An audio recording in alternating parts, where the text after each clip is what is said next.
जो स्टूडेंट्स हैं, विद्यार्थी हैं, वो क्या फील कर रहे हैं आज का जो शैक्षिक वातावरण है इसके अंदर? सबसे बड़ा दबाव है कि भी वो जल्द से जल्द जो प्राप्ति करें। अब वो जो सीखने के लिए पढ़ने का जो कंसेप्ट है ना, वो चूकता जा रहा है। अक्षय महला जी जो students federation of India SFI के राज्याध्यक्ष हैं। जब हमारा संगठन तो भगत सिंह की विचारधारा का संगठन है, उन्होंने भी कहा है कि जब स्टूडेंट को, एक विद्यार्थी का मुख्य काम पढ़ना तो है, लेकिन उसे अपने समाज की सांस्कृतिक, राजनीतिक, आर्थिक परिस्थितियों का ज्ञान होना भी जरूरी है। वो 3 आधारों पर विरोध करती है: शिक्षा के निजीकरण के खिलाफ, शिक्षा के साम्प्रदायिकरण और शिक्षा के केंद्रीकरण के खिलाफ। ये पूरे भारत के अंदर 1 लाख से ज़्यादा स्कूल बंद कर दिए गए। योगी सरकार बड़ी बुलडोजर की है, वो है, उन्होंने बुलडोजर स्कूलों पर भी चला। उसमें से बड़ा हिस्सा स्कूल बंद होने वाले लड़कियों के स्कूल का बंद हिस्सा। तो ये पूरे जो पेपर लीक कांड हो रहे हैं, नीट का और दूसरे, इन पर आपके क्या राय है आपके संगठन की? 89 पेपर लीक हो चुके हैं और इनको कंडक्ट कौन करा रहा है? एनटीए, जिसके पेपर लीक है, जिसमें सैकड़ों उनके ऊपर केस है। आज का दौर में जो मुख्य धारा की राजनीति है, इसको आम विद्यार्थी किस नज़र से देखता है? राजनीतिकरण की एक प्रक्रिया होती है, तो जो राजनीतिकरण की प्रक्रिया है ना, उसके कारण दृष्टिकोण बदलते हैं। खासकर बीजेपी सरकार, उनकी क्वालिफिकेशन यही है, जो रेपिस्ट है, जो भ्रष्टाचारी है, उनको मंत्री पद दिए जाए। अभिभावकों के साथ, अध्यापकों के साथ हिसार के अंदर 8 जुलाई को बड़ी संख्या में प्रदर्शन करने वाले हैं। पास री देना, एक बड़े स्तर पर री दी जाए, फिर वो रिवेल्व का फार्म भरेंगे, उसमें उनको पास करेंगे। अगर उसमें भी पास नहीं करेंगे तो वो री का फार्म भरेंगे। तो इस तरीके से वो मानसिक शोषण भी होता है और आर्थिक शोषण भी होता है।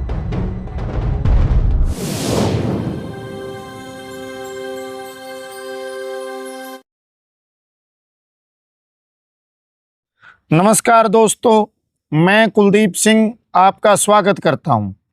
आज हम बातचीत करेंगे एक महत्वपूर्ण विषय पर।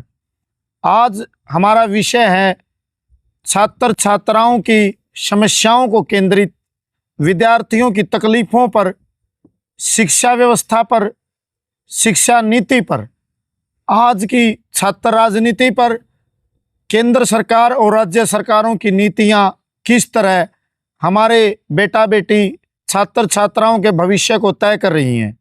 हम बातचीत करेंगे उन सवालों पर जिनसे आज हिंदुस्तान का विद्यार्थी एक प्रकार से प्रभावित हो रहा है। हम बातचीत करेंगे उन सभी पहलुओं पर जिनसे आज पूरा शिक्षा जगत गहराई से जुड़ा हुआ है। हम बातचीत करेंगे क्यों आज बार बार पेपर लीक हो रहे हैं, क्या कारण है कि हमारे विद्यार्थी आत्महत्या करने पर उतारू हैं, और भी बहुत से सवालों पर हम बातचीत करेंगे। आज छात्र राजनीति के एक महत्वपूर्ण किरदार से आज हमारे बीच मौजूद हैं अक्षय महला जी जो students federation of India SFI के राज्याध्यक्ष हैं। नमस्कार जी। नमस्कार। आपका चैनल पर स्वागत है सर। आपके दर्शकों का भी अभिनंदन करते हैं। जो आपका छात्र संगठन है एसएफआई, इसके बारे में थोड़ा बताएं। देखिए, एसएफआई का पूरी जो फुल फॉर्म है वो स्टूडेंट फेडरेशन ऑफ इंडिया है। विद्यार्थियों का संगठन है जो कि स्कूल, कॉलेजों में, यूनिवर्सिटियों में कार्यरत है। विद्यार्थियों की हर मांग मुद्दे से लेकर शिक्षा से संबंधित हर मुद्दे को लेकर इस पर गहन चिंतन करता है और उसके लिए काम करता है। और इसकी स्थापना 1970 में हुई थी, 30 दिसंबर 1970 में केरल के तिरुवनंतपुरम के अंदर। उसमें बड़े गहन अध्ययन किया गया कि भाई हम जो छात्र राजनीति है, विद्यार्थियों के मुद्दा, शिक्षा का जो मुद्दा है, उसको कैसे हम, जो सपना भगत सिंह ने देखा था कि भाई सबको शिक्षा मिले, सबको रोजगार, कैसे हम उस सपने को साकार कर पाएंगे। और फिर 3 उद्देश्य, 3 आधारों पर ये एसएफआई बनी थी: शिक्षा, स्वास्थ्य, रोजगार। और जिसमें ये रखा गया कि भाई हमारे 3 उद्देश्य होंगे: स्वाधीनता, जनतंत्र और समाजवाद का रास्ता हम अपनाएंगे। तो सर, आपने जो एसएफआई के बारे में पूरा संक्षिप्त में पूरी बेहतरीन ढंग से बताया, तो आज सबसे पहले तो हम ये जानना चाहेंगे कि आज जो स्टूडेंट्स हैं, विद्यार्थी हैं, छात्र छात्राएं हैं, उनके ऊपर क्या क्या दबाव है या क्या प्रेशर है, वो क्या फील कर रहे हैं आज का जो शैक्षिक वातावरण है इसके अंदर? देखिए, आज स्कूल, कॉलेज, यूनिवर्सिटीज़ के अंदर सबसे बड़ा दबाव है कि भी वो जल्द से जल्द जो प्राप्ति करें। एक होता है सीखने के लिए पढ़ना, एक होता है कि रोजगार के लिए पढ़ना। अब वो जो सीखने के लिए पढ़ने का जो कंसेप्ट है ना, वो चूकता जा रहा है। पेरेंट्स भी ये नहीं सोच रहे कि भाई सीखने के लिए पढ़ाना चाहिए, टीचर्स भी उस तरफ नहीं जा रहे। सरकार की पॉलिसीज भी ऐसी हैं कि उनको पढ़ाने का मतलब सीखना नहीं है, केवल रोजगार प्राप्त करना है।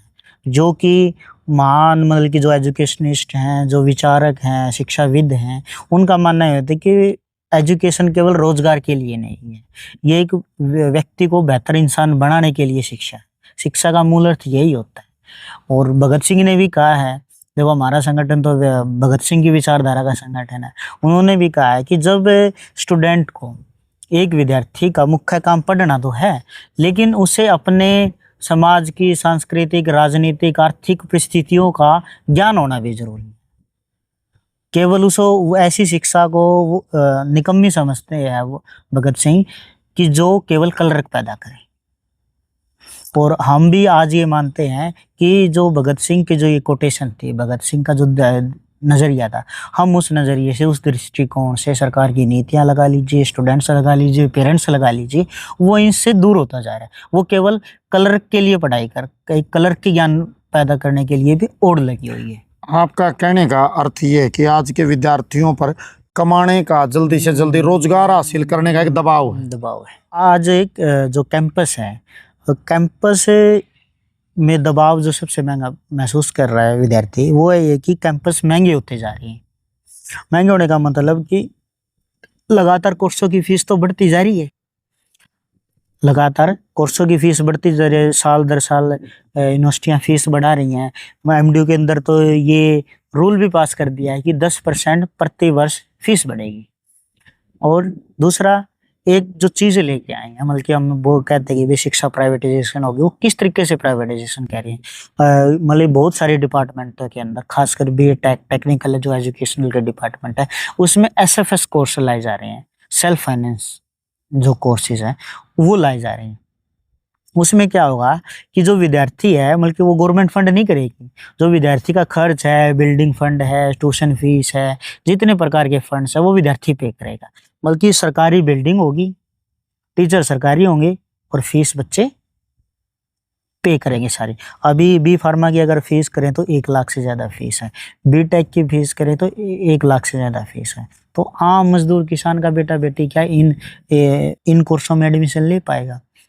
लगातार मैथ सर्वेंट चार्ज बढ़ाना, प्राइवेट मैसेज करना, और बल्कि मास रीदेना, एक नया कंसेप्ट भी पैसे कमाने का आया है कि भाई मास री देना। एक बड़े स्तर पे री दी जाए, फिर वो रिवेल्व का फार्म भरेंगे, उसमें उनको पास करेंगे, अगर उसमें भी पास नहीं करेंगे तो वो री का फार्म भरेंगे। तो इस तरीके से वो मानसिक शोषण भी होता है और आर्थिक शोषण भी होता है। ये एक बड़े, और जो मतलब कि मन मर्जी से रेट बढ़ाना खाने पीने के, ठीक है ना, कैफेटेरिया, बड़े बड़े महंगे कैफेटेरिया का निर्माण होना, ये बड़े मतलब कि कैंपस लाइफ है वो बड़ी महंगी होती जा रही है, जिससे कि विद्यार्थी का हायर एजुकेशन से पीछे हटने का एक कारण बढ़ता जा रहा है। और फीस से बढ़ोतरी, किताबें महंगी होना, मतलब कि अगर आप मास्टर में एडमिशन लेते, किसी भी मास्टर में लेते, तो मास्टर का क्या होता है कि एक कोई बुक नहीं होती जिसमें से आप पूरा सिलेबस पढ़ के पेपर दे दिए जाए। उसमें विभिन्न प्रकार की किताबें एक्सप्लोर करनी पड़ती हैं, एक टॉपिक के लिए भी, अलग अलग टॉपिकों के लिए। तो लाइब्रेरी में एक्सेस नहीं मिलता उन किताबों का, मिलता है तो वो कम संख्या में मिलता है, फिर बच्चे बाहर खरीदने जाते, तो एक किताब 500 रुपये से कम नहीं है कोई भी, अगर हम आप कोई भी मास्टर की किताब खरीद रहे हैं तो ये है कि पढ़ाई का दिन प्रति दिन बोझ बढ़ता जा रहा है। इस कारण भी बल्कि महंगा कैंपस होता जा रहा है। तो इसका हम विरोध करते हैं, कई बार कामयाब भी हुए हैं, कई जगहों पर फीस बढ़ोतरी वापसी भी ली गई है, लेकिन ये कि सरकार का इस पर है कि भाई फीस बढ़ाई जाए, क्योंकि न्यू एजुकेशन पॉलिसीज़ के अंदर ये है कि भाई सरकार आपको फंड नहीं देगी, आपको अपने फंड का इंतज़ाम खुद करना होगा। अच्छा, दूसरा सर ये बताइए कि जो नई शिक्षा नीति पूरी सरकार ने धूम धड़ाके से पेश की, बड़े ढोल बजे और यह प्रचार कराया गया कि हम बहुत बेहतरीन न्यू एजुकेशन पॉलिसी ले आए हैं, वो लागू भी हुई है, वो उस पॉलिसी के क्या असर महसूस कर रहे हैं, उसका विद्यार्थियों पर या समुदाय, पूरे जन समुदाय पर क्या असर पड़ेगा नई शिक्षा नीति का? देखिए, नई शिक्षा नीति 2020 के अंदर सरकार लाए थे, और इसकी जो तैयारी थी वो 2016-17 में सरकार ने की थी। हालांकि तैयारी तो उन्होंने क्योंकि ये बड़ी मतलब कि जिस संगठन की विचारधारा से ये पार्टी निकली है, उनको भी ये पता है कि अगर हमें अपने हिसाब से देश को चलाना है और इसको राज में रखना है तो सबसे पहले शिक्षा व्यवस्था पर काम करना चाहिए। तो उन्होंने उसके बाद शिक्षा नीति में बदलाव, छोटे छोटे बदलाव तो वो 2014 से स्टार्ट कर दिए थे, और 2017 के अंदर कमेटी बनी न्यू एजुकेशन उसको लेके। तो 2020 के अंदर ये नई शिक्षा नीति इन्होंने इम्प्लीमेंट करी लॉकडाउन के दौरान। अभी सबसे बड़ा कारण है कि भाई इन्होंने न्यू एजुकेशन पॉलिसी का समय क्या था, उस समय इम्प्लीमेंट की जब स्कूल, कॉलेज, यूनिवर्सिटीज बंद थी, जिन पर बहस होनी थी, मतलब कि जिनसे सुझाव लेने थे स्कॉलरों से, विद्यार्थियों से, टीचरों से, उस समय के जब वो इंस्टीट्यूशन पूरी तरीके से बंद है। सबसे बड़ा मतलब कि कमी यही है कि वो किस तरफ, क्योंकि उन्हें पता था कि अगर हम ठीक समय पर इसको मान ली 2019-18 के अंदर इम्प्लीमेंट करते तो उन्हें भारी विरोध का सामना करना पड़ता। हालांकि विरोध का सामना तो अब भी करना पड़ रहा है, लेकिन अब वो इम्प्लीमेंट कर चुके लॉकडाउन के कार्यकाल के दौरान। अब इसके परिणाम क्या है? परिणाम अभी सामने आ रहे हैं, क्योंकि एक बैच अभी एक ऐसा बैच बन गया है जो अभी पास आउट हो चुका है 3-4 साल के अंदर, और इसके परिणाम है कि और SFI student federation of India इसका लगातार स्टार्टिंग से ही इसका विरोध करती आई है। वो 3 आधारों पर विरोध करती है: शिक्षा के निजीकरण के खिलाफ, शिक्षा के सांप्रदायिकीकरण और शिक्षा के केंद्रीकरण के खिलाफ।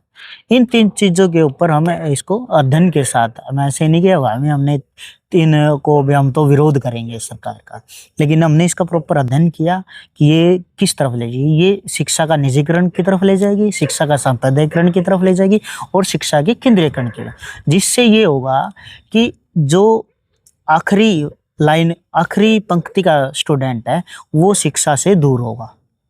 इसका परिणाम ये है कि पूरे भारत के अंदर 1 लाख से ज्यादा स्कूल बंद कर दिए गए हैं। 1 लाख स्कूल बंद हो चुके हैं? हाँ, बंद हो चुके हैं।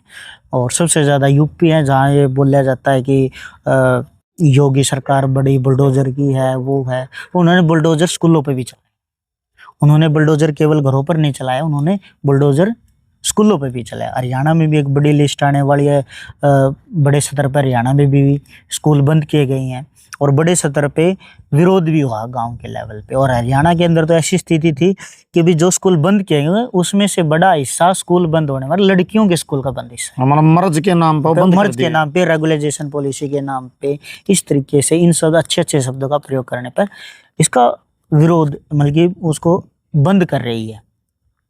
और हम इसका विरोध है। और एनईपी की एक और खास बात है कि इसको आम आदमी को पढ़ना और समझना बड़ा मुश्किल काम है। इसकी जो शैली है वो बड़ी अच्छी लगती है कि भाई हमें जो बच्चा चाहेगा वही पढ़ेगा, बीए कर रहा है तो वो फिजिक्स भी पढ़ सकता है, जो इच्छा की वो पढ़ेगा। ये शब्द बड़ा फ्लेक्सिबिलिटी है कि आप छोड़ सकते हैं, दोबारा ले सकते हैं, जल्दी जल्दी वोकेशनल एजुकेशन दी जाएगी। ये शब्द बड़े अच्छे लगते हैं सुनने में, लेकिन जब उसका इम्प्लीमेंट किस तरीके से कर रहे हैं, क्या उसके पीछे राज है, वो उसको समझना बड़ा ही मुश्किल काम है, आम स्टूडेंट्स के लिए भी और आम आदमी के लिए भी।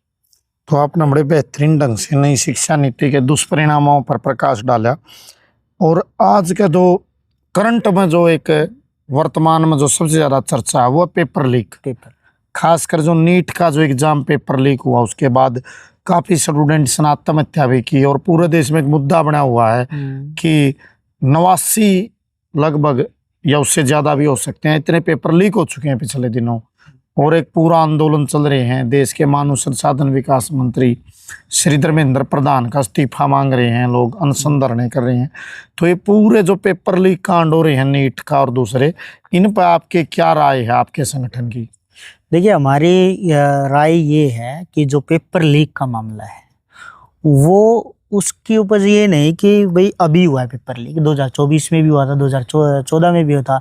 और आपने बताया कि 89 पेपर लीक हो चुके हैं और इनको कंडक्ट कौन करा रहा है? एनटीए, जिसके पेपर लीक है, जिसमें सैकड़ों उनके ऊपर केस हैं। और एनटीए क्या है? एक प्राइवेट एजेंसी। प्राइवेट एजेंसी होने का मतलब ये है कि जो एजेंसी इतने बड़े स्तर पर पेपर कंडक्ट करा रही है वो जवाबदेही नहीं है। गुस्सा सबसे बड़ा है कि प्राइवेट एजेंसी को सौंपना, फिर उसकी जवाबदेही तय नहीं है। और जवाबदेही सरकार में बैठे लोग हैं, वो भी जवाबदेही नहीं कर रहे। वो तो विद्यार्थियों को जो प्रोटेस्ट कर रहे हैं उनको जेलों में डाल रहे हैं, मुकदमे कर रहे हैं। हमारे संगठन के कार्यकर्ताओं में 850 से ज्यादा मुकदमे दर्ज हो चुके हैं। 850 से ज्यादा चलिए, पर्चे एक दर्ज कर दिए। पर मुकदमे दर्ज हो गए, गिरफ्तारियां दी हैं लोगों ने इसमें। अच्छा, तो एक और बताओ सर, ये जो आज जिस प्रकार का आपने बेहतरीन ढंग से पूरी बातचीत बताई, और आज की जो राजनीतिक व्यवस्था है, जो पूरे देश में विभिन्न राजनीतिक दल है, पॉलिटिकल पार्टीज हैं, जिस तरह का एक राजनीतिक सिनेरियो वातावरण बन गया है, मतलब विद्यार्थी का और राजनीति का एक बड़ा गहरा संबंध रहा है। विश्वविद्यालयों की चर्चाएं, डिबेट, डिस्कशन वो राजनीति को प्रभावित करते रहे हैं, और मौजूदा राजनीति की जो प्रकृति है वो भी विद्यार्थियों को एक प्रकार से प्रभावित करती थी। और हमारे देश के छात्र राजनीति से बेहतरीन राजनेता भी निकले विभिन्न धाराओं के। तो आज का दौर में जो मुख्य धारा की राजनीति है, इसको आम विद्यार्थी किस नज़र से देखता है? देखिए, जो राजनीति का दिमाग में विद्यार्थियों के जो दृष्टिकोण है, वो छात्र राजनीति को लेके देखो, एक प्रक्रिया होती है। किसी भी व्यक्ति की एक प्रक्रिया है, समाजीकरण की एक प्रक्रिया होती है, राजनीतिकरण की एक प्रक्रिया होती है। तो जो राजनीतिकरण की प्रक्रिया है ना, उसके कारण दृष्टिकोण बदलते हैं कि हमारा जो आसपास का एनवायरनमेंट होगा, कैसे रूल रेगुलेशन के, उसके हिसाब से विद्यार्थी का किसी भी मुद्दे को लेके किसी भी एक प्रति दृष्टिकोण तैयार होता है। जैसे हम गांव में जाते हैं, हमें विभिन्न बल्कि वार्डों में बटे होते हैं, पन्नों में बटे होते हैं। हरियाणा के अंदर पे वार्ड होते हैं कि थोड़े पन्ने होते हैं। थोड़े पन्ने, तो इस तरीके से बटे होते हैं। वो क्या होता है कि हम उसमें जीवन रहते हैं। समाजीकरण हमें बताया गया कि मैं इस ठूले का हूँ, मैं इस कुनबे का हूँ, मैं इस जाति का हूँ, मैं इस धर्म का हूँ। तो वो एक समाजीकरण की प्रक्रिया होती है। फिर वो स्कूल कॉलेज में आता है, नए नए वर्डों का प्रयोग करता है, फिर वो सीखता है, एक प्रक्रिया है। लेकिन किसी भी अगर स्टूडेंट का राजनीतिकरण करना है, राजनीति के प्रति वो दृष्टिकोण बनाना है, तो वो एक उसके अंदर एक लोकतांत्रिक व्यवस्था होती है यूनिवर्सिटीज के अंदर, जिसमें पहले होता है कि स्टूडेंट इलेक्शन होता था। तो उसमें चर्चाएं होती थी, बहसें होती थी। लेकिन पूरे भारत के अंदर एक दौर है, हालांकि कुछ राज्यों को छोड़ दे, हालांकि वो भी संघर्ष के कारण उसको जीवित रखे हुए हैं। सरकार वहाँ पर भी स्टूडेंट इलेक्शन होना नहीं चाहती। वो स्टूडेंट इलेक्शन का बंद होना, चर्चाएं होती है, क्योंकि राजनीतिक व्यक्ति एक मतलब कि आकांक्षाएं हर चीज़ की होती हैं, राजनीतिक आकांक्षाएं देते हैं। उन आकांक्षा होते तो वो विद्यार्थियों की मुद्दों की बात करते थे, चाहे कोई भी ऑर्गेनाइजेशन, केवल हमारा ही ऑर्गेनाइजेशन और भी ऑर्गेनाइजेशन, तो एक मजबूरी होती है कि विद्यार्थियों की बात करनी। तो वे केवल दिखावे की पॉलिटिक्स नहीं करते थे, उसमें बाहरी पार्टियों का हस्तक्षेप मतलब कि होता था, लेकिन इतना नहीं होता। लेकिन विद्यार्थियों के मुद्दे सर्वोपरि रहते थे स्टूडेंट इलेक्शन होने के कारण। लेकिन अब क्या हो रहा है, कब केवल पोस्टर पॉलिटिक्स हो रही है। तो अब राजनीतिक जो पार्टियां हैं उनकी चर्चाएं ज़्यादा हैं, विद्यार्थियों की चर्चाएं कम है। इसलिए जो आम विद्यार्थी है वो छात्र राजनीति लगा ले, उसके प्रति दृष्टिकोण एक अलग सा बन चुका है। एक बल्कि कह सकते हैं कि नकारात्मक दृष्टिकोण बन चुका है। और राजनीति के अंदर ऐसे लोग बैठे हैं जिसके पास बलात्कार के, जिसके ऊपर भ्रष्टाचार के आरोप हैं, बल्कि मंत्री एमएलए वही बन रहा है, खासकर बीजेपी सरकार में। उनकी क्वालिफिकेशन यही है, जो रेपिस्ट है, जो भ्रष्टाचारी है, उनको मंत्री पद दिए जा रहे हैं। अब धर्मेंद्र प्रधान को देखिए, पेपर लीक है, अब 20 से ज़्यादा स्टूडेंट ने आत्महत्या कर ली, जिसमें हमारे हरियाणा की हिसार के लड़की डाणी खान बहादुर गांव की एक लड़की 19 वर्ष की छात्रा ने आत्महत्या कर ली। तो 20 से ज्यादा आत्महत्या कर चुके हैं। हमारा ये मानना है कि ये आत्महत्या नहीं है, ये मर्डर है, ये इंस्टीट्यूशनली मर्डर है। और इसकी जिम्मेदारी हमारे मौजूदा केंद्रीय सरकार को, शिक्षा मंत्रालय को, शिक्षा मंत्री को जिम्मेदारी लेनी चाहिए, माफी मांगनी चाहिए और न्याय दिलाना चाहिए जनता को। और एक राजनीति के अंदर क्या था कि विद्यार्थियों का मोह भंग भी राजनीति से इसलिए हो रहा है क्योंकि एक तो डिस्ट्रैक्शन ज़्यादा है, दूसरा कि मोह भंग इसलिए हुआ कि जो न्याय मिलने की प्रक्रिया है ना वो डिले होती है। और एक जो नैतिकता होती है राजनीति की, पहले क्या होता था कि रेल दुर्घटना हो जाती थी, कोई घटना होती तो उस मंत्री का इस्तीफा अपने आप वो नैतिकता के आधार पर दे देते थे। लेकिन आज ऐसा नहीं, इतनी बल्कि बड़े स्तर पर विरोध प्रदर्शन हो रहे हैं धर्मेंद्र जी के खिलाफ, लेकिन वो बल्कि वो तो वो ये कह रहे हैं कि ये लेफ्ट ऑर्गेनाइजेशन के लोग विरोध कर रहे हैं, ये इसको बढ़ा रहे हैं, ये टेररिस्ट हैं, ये टुकड़े टुकड़े गैंग है, इस तरीके की उनकी तरफ से बयानबाजी आ रही है। तो एक बड़ा कि नैतिकता का खत्म होना राजनीति के अंदर, और वो आएगी राजनीतिक प्रक्रिया जब चलेगी, और वो होगी स्टूडेंट इलेक्शन से। तो सर, जो आपका संगठन है student federation of India SFI, पुराना संगठन है, आपने बताया अभी हरियाणा में भी काफ़ी वर्षों से आप काम कर रहे हो। आपके संगठन की हरियाणा प्रदेश में मुख्य उपलब्धियां क्या हैं? देखो, हमारे संगठन की अगर मुख्य उपलब्धियां गिनाने लग जाए तो समय बहुत लग जाएगा, लेकिन हरियाणा की जो एजुकेशन सस्ती है, हायर एजुकेशन सस्ती है, स्कॉलरशिप का मिलना, हॉस्टलों में फीस ना बढ़ना, बल्कि जो हमारा उद्देश्य था, जो जिस उद्देश्य के कारण एक वंचित विद्यार्थी भी हायर एजुकेशन तक हरियाणा के अंदर पहुंचा है, लड़कियां इंस्टीट्यूशन में बढ़ोतरी हुई है।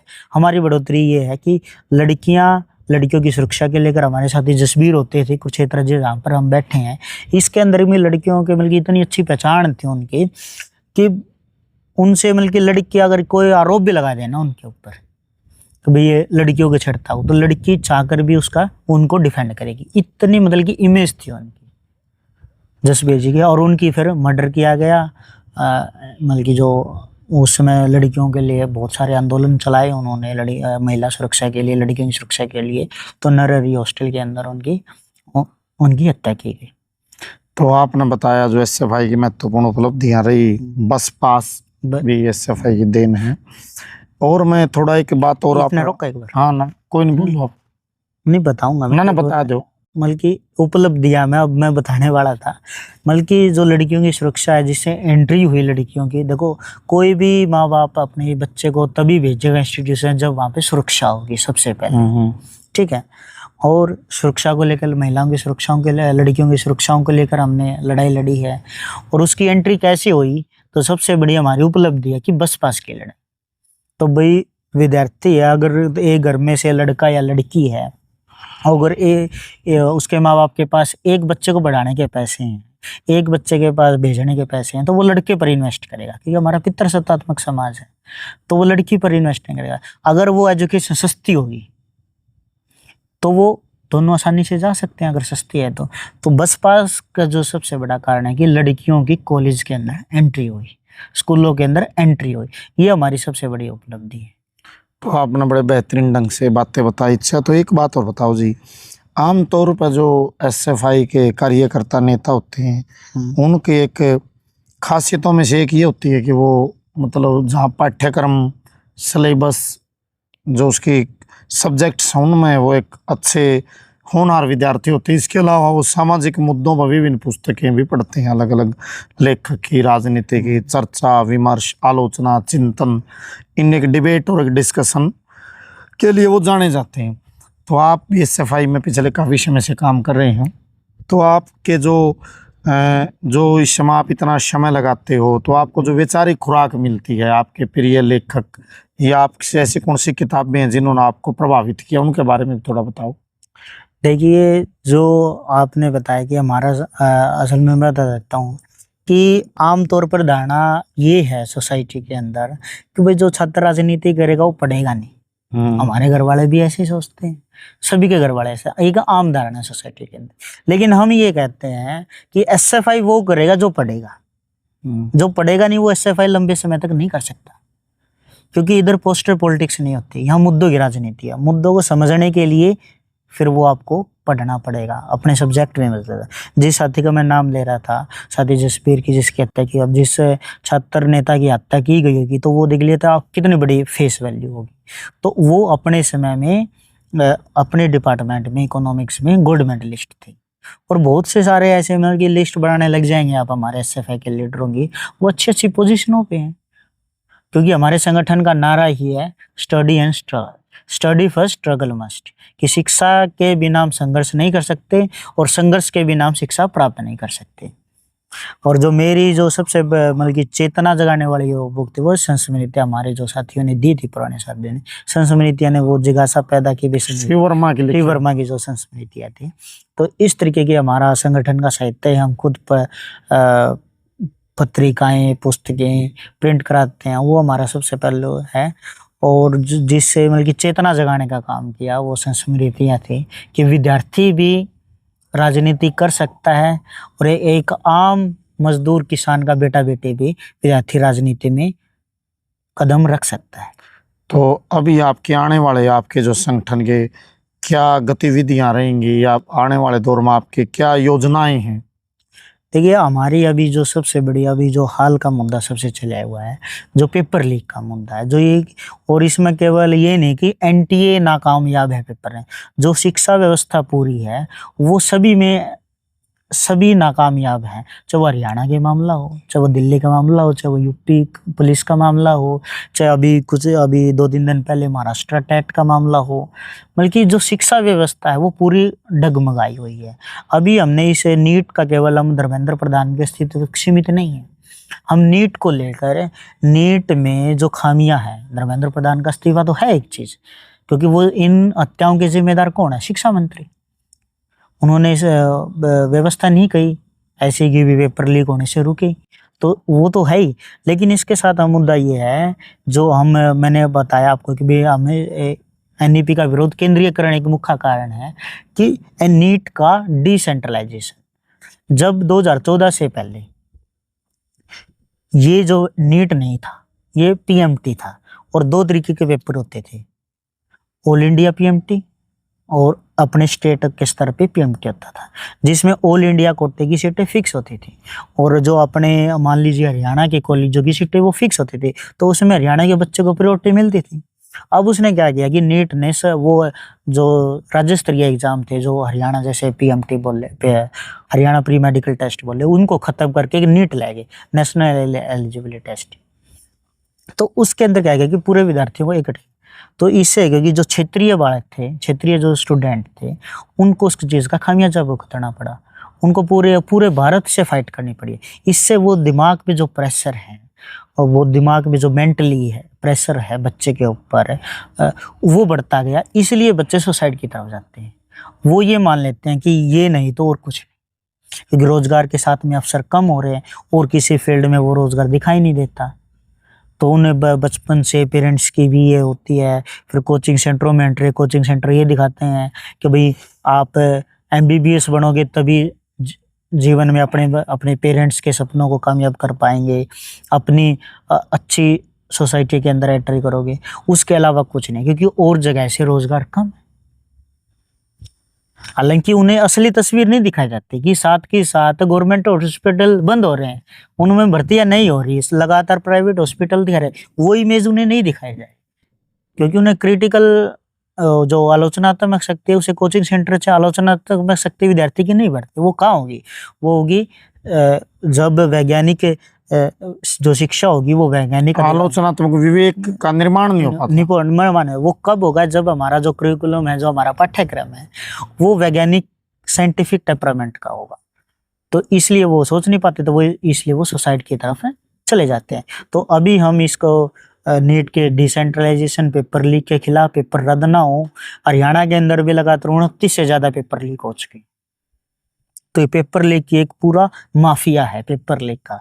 कोई ये एक पेपर को लेकर नहीं, ये पूरा माफिया है जो हर जगह पेपर लीक करवाता है, और इसकी जिम्मेदार सरकार है। इसके लेके हम पूरे इंडिया के अंदर अभी हमारे 27 राज्यों में हमारे प्रोटेस्ट होने हैं। 23 में हमारी डेट भी हमने अनाउंस कर दी गई है कि किस डेट को है। हरियाणा के अंदर हम हजारों स्टूडेंट्स के साथ हैं, अभिभावकों के साथ, अध्यापकों के साथ है। हिसार के अंदर 8 जुलाई को बड़ी संख्या में प्रदर्शन करने वाले हैं, और हम आपके चैनल के माध्यम से अपील भी करते हैं पूरे हरियाणा के यूथ को, स्टूडेंट्स को, अभिभावकों को, अध्यापकों को, जो भी ये मानता है कि ये पेपर लीक होना गलत है, जो मौजूदा शिक्षा व्यवस्था है उसमें परिवर्तन होना चाहिए, वो हमारे प्रदर्शन का हिस्सा बने, ताकि जो सुसाइड किए गए, जो जिन्होंने सुसाइड किया, उनको न्याय मिल सके और एक शिक्षा व्यवस्था में सुधार हो सके।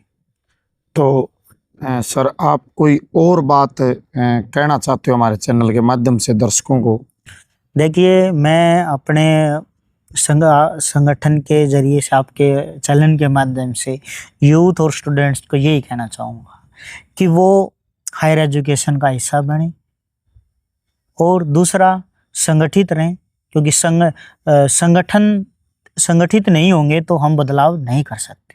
सबसे पहले हम संगठित शिक्षित बने, संगठित रहे और संघर्ष करें, जो बाबा साहब की कोटेशन भी है कि संगठन के बिना हम लड़ाई इस पूरी व्यवस्था से नहीं लड़ सकते।